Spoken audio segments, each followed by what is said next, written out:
I was one of the most famous children in the south of Ireland. I was on the front of the Holly Bough, which is one of the most widely distributed magazines or publications in Ireland. After that, the next biggest thing I did was I had a chance to play with Mel and Gordon, the rhythm section of Burning Embers. Burning Embers are an iconic Cork band. Next thing, I was at an open air concert, and there was a kind of a new wave of British heavy metal band playing, and the drummer and the singer came over to me right after that, and they said, "We're thinking of breaking away and forming a band. Would you be interested in joining?" I said yes. That was Tom Carey and Kevin Murphy. That was Midway.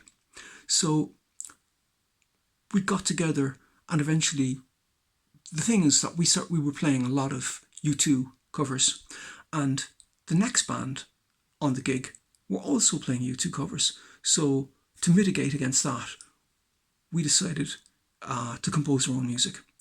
Brought in Shame on bass, who was taught by Cillian Murphy's grandfather in the Jones School, Jim O'Mahony, and we basically started writing our own stuff. Now, next thing was we decided to make a demo. A chap called Fergus, who went to school with Kevin's brother Bernard in Clongowes, came down to make the demo.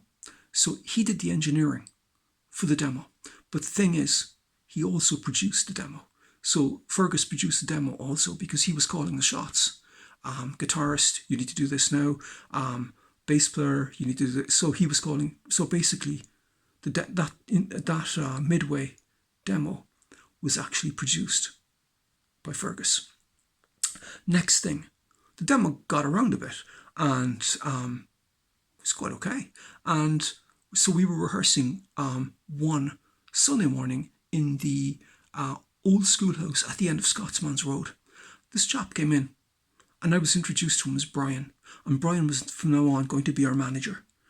That was Brian Ormond, whose uncle was one of the most famous men in Cork, great friend of my parents. Brian Ormond was going to be our manager, and subsequently went on to be the road manager of Radiohead. Now, this was about February. In about June, after several gigs and lots of good times and stuff, I got a phone call from Tom saying that Kevin was gone. Kevin had left. So, okay. Now, in the interim, I was actually playing in a band with Cal McCarthy on drums and Paul von Menzenkampf on bass down in Rochestown. Basically, we were doing kind of Simple Minds, The Cult, and funky stuff. And we were a serious band who had an intention of gigging. And then I got a phone call from Kevin asking me to join the Interference. So subsequently, I went up to the big White House, top of Patrick's Hill, which is now Bruce College. And when I got up there, who was there? Cal McCarthy. Fancy seeing you here. Fancy seeing you here, kind of thing. And so that band, so the Interference, during my ephemeral period with them, was myself on guitar, Fergus on keyboards and vocals, Kevin, bass and vocals, and Cal McCarthy on drums. And as I said, I recorded the Bruce sessions with the Interference, top Patrick's Hill in what's now Bruce College. They were moving to Dublin. I had to do my exams. I wasn't moving to Dublin. So kind of Cal was gone, twiddling my thumbs, met a friend of mine in town. Walking through town, Mark. Mark had two guys with him, Rory and Cillian Madden. And basically, Mark was looking for a guitarist. I joined. We needed a singer to get gigs because we were a fusion band playing Brand X stuff and all that. And as I mentioned, we also used to rehearse on 5G by Bruford. But we needed a singer. Brendan O'Connor arrived. And I was the one that suggested we should take Brendan because he was an excellent singer and he had that kind of Morrissey image, which was incredibly impressive. So played a few gigs. that band broke up because we were doing exams again. So that was the end of that. I went on to play some gigs in Sir Henry's with my bro on bass. And I also depped with my brother's band, Phoenix, which I actually founded with Gavin Hennessy. And I played the Underground with them, which was an iconic Cork venue. So I played in Sir Henry's, iconic venue, and Underground, iconic venue, but no longer there, and incredibly famous.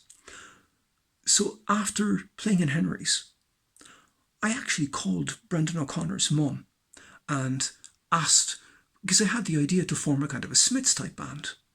And so I called up, and Brendan's mum told me, no, he's not doing the singing anymore, and that's it. So that was that. Then I was asked to join the band Voltaire, which started off as a kind of a human league band, and then went through a period of being into Cabaret Voltaire. And the crystallisation of all of it was becoming a Depeche Mode influence band, which to this day is influential to me, and I still love Depeche Mode. And they're still influential to my music. Thank you very much for listening.